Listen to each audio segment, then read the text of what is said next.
नमस्कार दोस्तों, मेरा नाम है विमल सिंह। बालाजी श्री अड्डा में आपका स्वागत है। संविधान के अलग अलग टॉपिक वाइज प्रश्नों की प्रैक्टिस करा रहे हैं। तो 23 नंबर का जो हमारा टॉपिक है वो चल रहा था सर्वोच्च न्यायालय। इसके अभी तक 3 पार्ट देख चुके हैं हम। पिछला आखिरी वाला पार्ट साइड में आई बटन में वीडियो मिल जाएगा। आज हम इसका आखिरी पार्ट देखेंगे, जिसमें हम बाकी बचे हुए प्रश्न देखेंगे 61 से लेकर के 81 तक। एक प्रश्न हम लास्ट में आपसे भी पूछेंगे। तो चलिए शुरू करते हैं प्रश्न नंबर 61 से। और ये टॉपिक हमारा सर्वोच्च न्यायालय वाला इन्हीं प्रश्नों के साथ समाप्त हो जाएगा। तो 61 प्रश्न देखते हैं कि सर्वोच्च न्यायालय के प्रथम मुख्य न्यायाधीश जो है वो कौन थे। बेहद ही महत्वपूर्ण प्रश्न है। 4 ऑप्शन दे रखे हैं, बताना है आपको इनमें से कौन सा सही होगा। हीरालाल जेकनिया, के N Wanchu, S S Sikri और वाई वी चंद्रचूड़। ये 61 वाला प्रश्न मैंने आपसे इसके पहले के पहले वाले पार्ट में जो है वो पूछा था। तो बताइए इनमें से कौन सा जो है आपका सही होगा। ऑप्शन एबीसीडी में से आंसर की बात करते हैं। आपका पहला ही ऑप्शन हीरालाल जे कनिया जो है ये सही हो जाएगा। ये कब से कब तक रहे थे, तो आपका 26 नवंबर 1900, 26 नवंबर नहीं 26 जनवरी 1950 से लेकर के 6 नवंबर 1951 तक जो है इस पद पर रहे थे। लगभग आपका वही 649 दिन जो है, अगर दिनों में आप याद रखना चाहें तो ये 649 दिन तक अपने पद पर रहे थे। अगला प्रश्न देखते हैं 62 कि सर्वोच्च न्यायालय के मुख्य न्यायाधीश के पद पर सर्वाधिक लंबी अवधि तक कौन जो है वो पद पर बना रहा। अब यहाँ पर सर्वाधिक लंबी अवधि पूछ लिया गया है, ऊपर प्रथम मुख्य न्यायाधीश पूछा गया था। तो बताइए हीरालाल जयकानिया या फिर के एन वांचू या फिर ऑप्शन देखिए चारों वही हैं, एस एस सीकरी और वाई वी चंद्रचूड़ में से सर्वाधिक लंबी अवधि तक जो है वो कौन पद पर जो है वो बना रहा सर्वोच्च न्यायालय के मुख्य न्यायाधीश के पद पर। तो आंसर की बात कर लेते हैं ऑप्शन एबीसीडी में से। तो आपका ऑप्शन डी वाला वाई वी चंद्रचूड़ जो है आपका बिल्कुल सही हो जाएगा। वाई वी चंद्रचूड़ की बात करें तो ये 22 फरवरी 1978 यानी कि 1978 से लेकर के 11 जुलाई 1985, यहाँ पे भी तारीख लिख देते हैं 22 फरवरी। तो वाई वी चंद्रचूड़ 22 फरवरी 1978 से 11 जुलाई 1985 तक जो है पद पर बने रहे थे। लगभग 2696 यानी कि 2696 डेज तक जो है ये अपने पद पर जो है वो बने रहे थे। हालांकि क्रम जो है वो इनका डायरेक्ट नहीं पूछा जाता है, पहले या आखिरी इस टाइप से पूछ लिया जाता है। पर वाई वी जो चंद्रचूड़ हैं ये आपके 23वें नंबर पर एम एच कनिया और जो वाई वी चंद्रचूड़ हैं ये 16 नंबर पर आपके जो है वो आते हैं। तो इन्हीं का याद रखिएगा, वैसे इंपॉर्टेंट है, 16 नंबर पर जो है ये आते हैं। अगला 63 प्रश्न देखते हैं। ये चीज ना यहाँ कंफ्यूज हो जाएगा, जो मैंने अभी आपको नंबर 23 वाला बताया वो एम एच कनिया है। यहाँ पर हीरा लाल जे कनिया अलग है, एच जे कनिया जो है वो अलग है। नाम एक ही जैसा मिलता है ना, इसीलिए मैंने आपको 23 नंबर वाला भी जो है वो क्रम बता दिया। 63 प्रश्न आपका है कि सर्वोच्च न्यायालय के मुख्य न्यायाधीश के पद पर सबसे कम समय तक जो है वो कौन आसीन रहा। 4 ऑप्शन दे रखे हैं, बताइए इनमें से कौन सा आपका सही होगा। पी बी गजेंद्र गढ़कर, के सुब्बा राव, कमल नारायण सिंह या फिर एम एच बेग। आपको बताना है कि सर्वोच्च न्यायालय के मुख्य न्यायाधीश के पद पर सबसे कम समय तक कौन जो है वो आसीन रहा।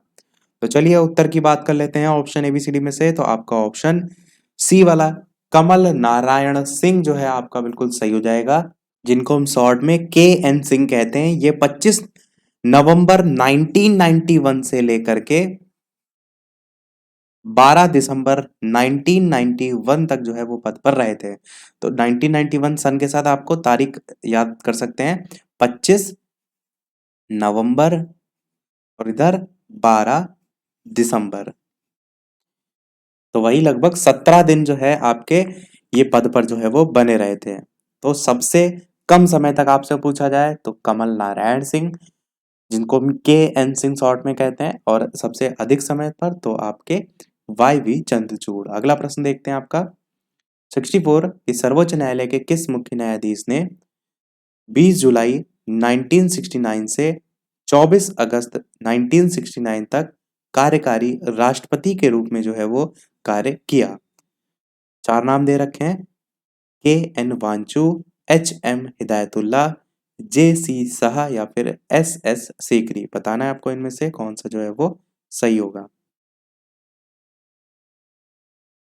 किस मुख्य न्यायाधीश ने 20 जुलाई 1969 से 24 अगस्त 1969 तक कार्यकारी राष्ट्रपति के रूप में भी जो है वो कार्य किया? आंसर की बात करते हैं इन 4 ऑप्शन में से, तो आपका बी वाला ऑप्शन यहाँ पर सही हो जाएगा, यानी कि एच एम हिदायतुल्लाह जो है आपका सही हो जाएगा। हिदायतुल्लाह की बात करें तो ये जो है वो 25 फरवरी 1968 से 16 दिसंबर 1970 तक लगभग 1025 दिन तक जो है ये पद पर बने रहे थे सर्वोच्च न्यायालय के। देखते हैं हमारा 65 प्रश्न, वर्ष 1973 में सर्वोच्च न्यायालय के किस मुख्य न्यायाधीश की नियुक्ति के समय प्रथागत वरिष्ठता के सिद्धांत को पहली बार जो है वो त्यागा गया था? ए एन रे, एच एम बेग या फिर पी एन भगवती या फिर एस एस सीकरी। बताइए इनमें से कौन सा जो है वो सही होगा।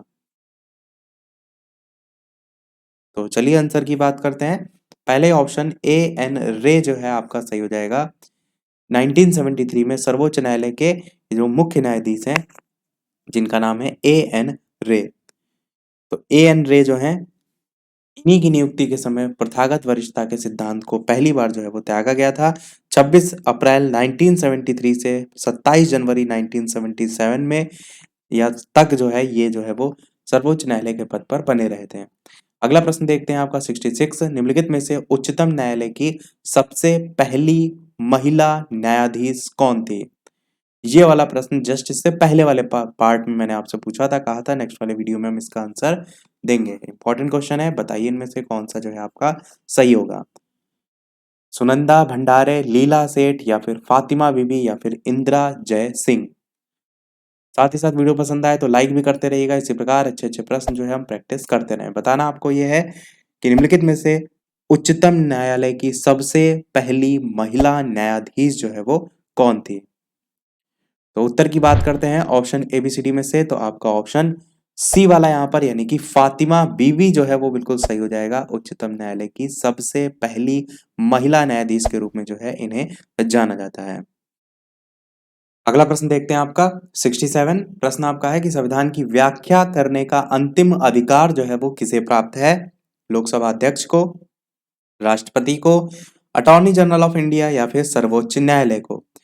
बताना है आपको इन 4 ऑप्शन में से कौन सा सही होगा। संविधान की व्याख्या करने का अंतिम अधिकार जो है वो किसे जो है वो प्राप्त है? तो ऑप्शन एबीसीडी में से कौन सा सही होगा? चलिए बात कर लेते हैं आंसर की। तो आपका ऑप्शन डी वाला यहाँ पर यानी कि सर्वोच्च न्यायालय आपका सही हो जाएगा। अगला प्रश्न देखते हैं आपका 68, निम्नलिखित में से किसके मामले उच्च न्यायालय में व उच्चतम न्यायालय दोनों की आधिकारिकता में जो है वो आते हैं? केंद्र और राज्यों के बीच यदि विवाद है वो, राज्यों के परस्पर जो विवाद होते हैं वो, या फिर मूल अधिकारों का संरक्षण या फिर संविधान के उल्लंघन से संरक्षण। बताइए कौन सा इनमें से सही होगा। किसके मामले जो है वो उच्च न्यायालय और उच्चतम न्यायालय दोनों की आधिकारिकता में जो है वो आते हैं? तो आंसर की बात करते हैं ऑप्शन एबीसीडी में से, तो मूल अधिकारों का संरक्षण आपका जो है वो सही हो जाएगा। इसके संदर्भ में अगर कोई मामला है तो वो दोनों की आधिकारिकता में जो है वो आता है। अगला प्रश्न देखते हैं आपका 69। प्रश्न आपका है कि उच्चतम न्यायालय के परामर्श आधिकारिकता के विषय में कौन से यहाँ पर कथन जो है वो सही है, आपको बताना है।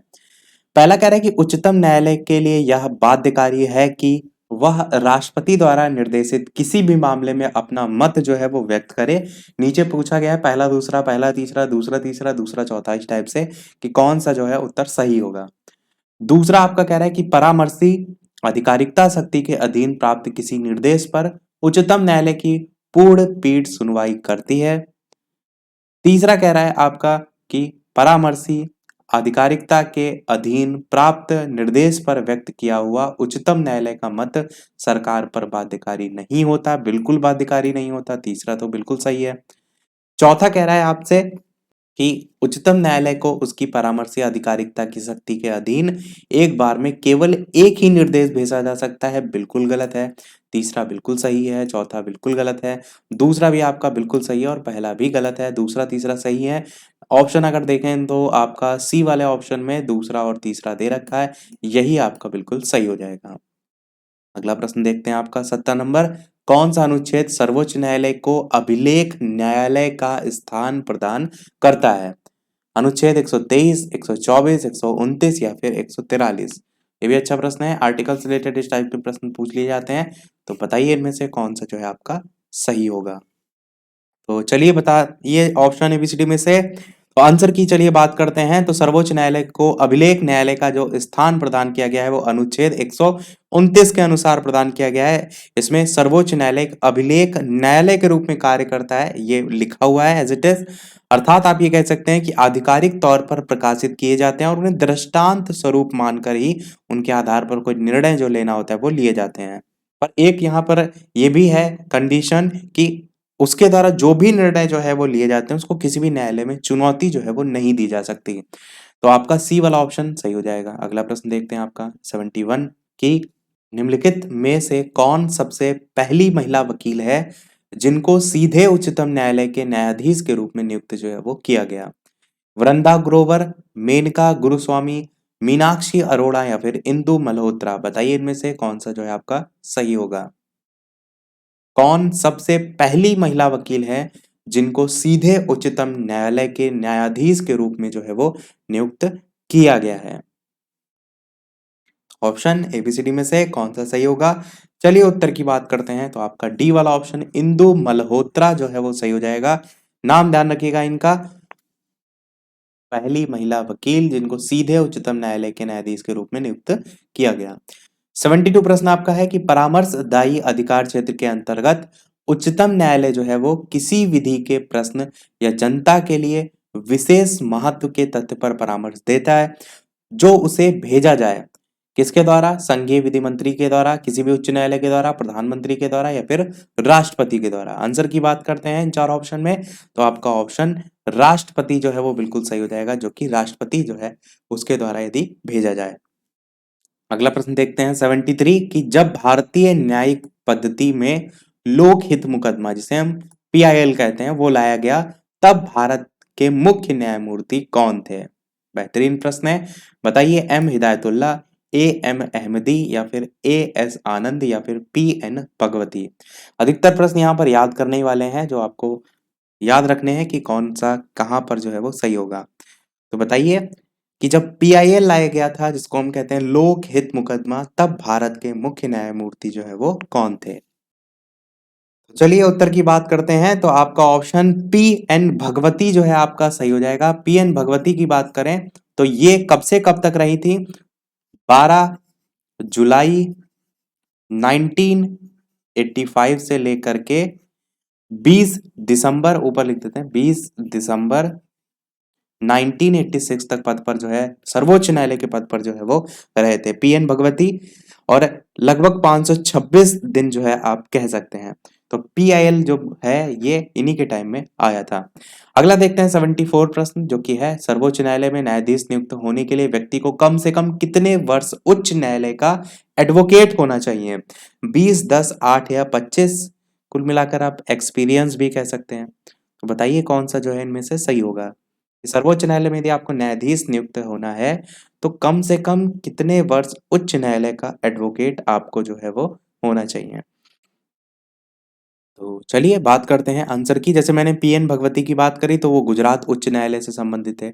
तो हर जो भी सर्वोच्च न्यायालय में आ रहा है उसके पास क्या होगा? उच्च न्यायालय का पद होगा पहले, क्योंकि आंसर की बात करते हैं तो 10 साल आपका सही हो जाएगा, क्योंकि उच्च न्यायालय का एडवोकेट लगभग उसे 10 साल जो है वो होना चाहिए। अगला देखते हैं आपका 75 कि सर्वोच्च न्यायालय के न्यायाधीश भारत के राष्ट्रपति द्वारा हटाए जा सकते हैं। चार ऑप्शन दे रखे हैं, सीबीआई की जांच पर, भारत के मुख्य न्यायाधीश की जांच पर, भारत की बार काउंसिल जो है उसकी रिपोर्ट पर, या फिर संसद में महाभियोग प्रस्ताव पारित होने पर। तो बताइए सर्वोच्च न्यायालय का जो न्यायाधीश है वो भारत के राष्ट्रपति द्वारा हटाए जा सकते हैं, किस प्रकार हटाए जा सकते हैं वो यहाँ पर पूछा गया है। तो आंसर की बात करते हैं तो आपका ऑप्शन डी वाला यहाँ पर सही हो जाएगा। संसद में महाभियोग प्रस्ताव पारित होने पर जो है वो भारत के राष्ट्रपति द्वारा हटाए जा सकते हैं सर्वोच्च न्यायालय को। आपका डी वाला ऑप्शन सही हो जाएगा। अगला 76 प्रश्न है कि भारत में सबसे बड़ा अपीलीय न्यायालय कौन सा है? उच्च न्यायालय, जिला न्यायालय, उच्चतम न्यायालय या फिर उपभोक्ता न्यायालय? कौन सा इनमें से सही होगा? सबसे बड़ा अपीलीय न्यायालय जो है इनमें से कौन सा है? तो ऑप्शन एबीसीडी में से कौन सा सही होगा? चलिए उत्तर की बात करते हैं। तो आपका उच्चतम न्यायालय बिल्कुल सही हो जाएगा। भारत में सबसे बड़ा अपीलीय न्यायालय जो है वो उच्चतम न्यायालय है। 77 प्रश्न है, भारत के उच्चतम न्यायालय को केवल प्रारंभिक क्षेत्राधिकार है, केवल अपीलीय क्षेत्राधिकार है, या फिर प्रारंभिक और अपीलीय क्षेत्राधिकार दोनों ही हैं, या फिर प्रारंभिक, अपीलीय और परामर्शदायी क्षेत्राधिकार हैं? तो बताइए इन चार ऑप्शन में से कौन सा सही होगा? आंसर की बात करते हैं तो भारत के उच्चतम न्यायालय को केवल वाले दोनों ऑप्शन कट जाएंगे। लास्ट वाला सही होगा, प्रारंभिक, अपीलीय और साथ ही साथ परामर्शदायी जो क्षेत्राधिकार है तीनों ही जो है वो प्राप्त हैं। 78 प्रश्न है, भारत में किस संवैधानिक पद पर कोई महिला अभी तक जो है वो नहीं रही है? उच्चतम न्यायालय के मुख्य न्यायाधीश, या फिर प्रधानमंत्री, या फिर मुख्य चुनाव आयुक्त, या फिर लोकसभा अध्यक्ष? तो चलिए बात करते हैं ऑप्शन एबीसीडी में से। तो आपका पहले ऑप्शन उच्चतम न्यायालय के मुख्य न्यायाधीश जो है आपका सही हो जाएगा, जिस संवैधानिक पद पर कोई महिला जो है वो नहीं रही है। अगला देखते हैं आपका 79 प्रश्न कि किस डैश या डैश के फैसले भारत के बाकी सभी न्यायालयों को जो है वो मान्य होते हैं? भारत के उच्चतम न्यायालय के, या फिर राज्यों के उच्च न्यायालय, या फिर जिला न्यायालय, या फिर कोई भी विकल्प जो है वो सही नहीं है? बताइए कि किसके फैसले को भारत के बाकी सभी जो न्यायालय हैं उनको मान्य होते हैं? आंसर की बात करते हैं इन चार ऑप्शन में से। तो आपका भारत का उच्चतम न्यायालय जो है वो बिल्कुल सही हो जाएगा, सुपीरियर है, तो जाहिर सी बात है। 80 नंबर प्रश्न हमारा सेकंड लास्ट प्रश्न है। स्टार्टिंग में मैंने बताया था 81 प्रश्न हम देखेंगे और एक प्रश्न हम आपसे भी पूछेंगे। तो 80 प्रश्न है कि सर्वोच्च न्यायालय के जो जज हैं उनका वेतन किससे आहरित जो है वो होता है? सहायक अनुदान से, या फिर आकस्मिकता निधि से, या फिर संचित निधि से, या फिर लोक लेखा से? तो बताइए इनमें से कौन सा जो है आपका सही होगा? सर्वोच्च न्यायालय के जो जज हैं उनका वेतन किससे जो है वो आहरित होता है? आंसर की बात करते हैं ऑप्शन एबीसीडी में से। तो बिल्कुल आपका ऑप्शन संचित निधि जो है वो बिल्कुल सही हो जाएगा। यहीं से जो है वो आहरित होता है। देखते हैं हमारा अगला और इस वीडियो का लास्ट प्रश्न। इसके बाद एक प्रश्न हम आपसे भी पूछेंगे। वीडियो अभी तक आपने लाइक ना किया हो, सभी लोग वीडियो को लाइक भी करते रहिएगा। आपके एक लाइक से मुझे भी मोटिवेशन मिलता रहा है, अच्छे अच्छे प्रश्न हम प्रैक्टिस करते रहें। चैनल पर नए हो सब्सक्राइब करके जुड़ जाइएगा टेलीग्राम चैनल से। जो भी ना जुड़े हो लिंक आपको डिस्क्रिप्शन में मिल जाएगी, सर्च करके भी बालाजी स्टेटा जुड़ सकते हैं। 81 नंबर प्रश्न है, निम्नलिखित में से कौन से उच्चतम न्यायालय की आरंभिक आधिकारिकता में आते हैं? ये आपको बताना है। पहला कह रहा है भारत सरकार तथा एक या अधिक राज्यों के बीच का विवाद, क्या ये इसमें आता है? बिल्कुल आता है। दूसरा कह रहा है भारत के किसी भी या संसद के किसी भी सदन या राज्य विधानमंडल में हुए चुनाव जो है उन पर विवाद, क्या ये आता है? तो ये आपका नहीं आता है। भारत सरकार तथा किसी संघ राज्य क्षेत्र के जो बीच का विवाद है, इसकी बात करें तो ये भी नहीं आएगा। दो या अधिक राज्यों के बीच का विवाद, ये ऊपर एक प्रश्न आया था, तो चौथा और पहला वाला सही होगा। आंसर की बात करें तो सी वाला आपका ऑप्शन यहाँ पर जो है वो सही हो जाएगा। सभी प्रश्न हमारे समाप्त हुए। अब देख लेते हैं वो प्रश्न, जैसे कि सभी वीडियो में हम आपसे एक ना एक प्रश्न पूछते हैं। तो इस वीडियो का आपके लिए प्रश्न है जिसका आंसर आपको वीडियो के मेन कमेंट में टाइप करके बताना है कि भारत में कुल कितने उच्च न्यायालय हैं? चार ऑप्शन है, ए है 18, बी है 21, सी है 25 और डी है 28। अपना आंसर वीडियो के मेन कमेंट में टाइप करके बताइएगा। लाइव टाइमिंग तो है दोपहर के 3 बजे, शाम के 8 बजे, तो लाइव आकर भी वीडियो आप देख सकते हैं। इससे पहले के प्रश्न ना देखे हो तो प्लेलिस्ट में जाकर आप देख सकते हैं। तो मिलते हैं फिर अगले वीडियो में कुछ नए प्रश्नों के साथ, नए टॉपिक के साथ। तब तक के लिए नमस्कार, जय हिंद।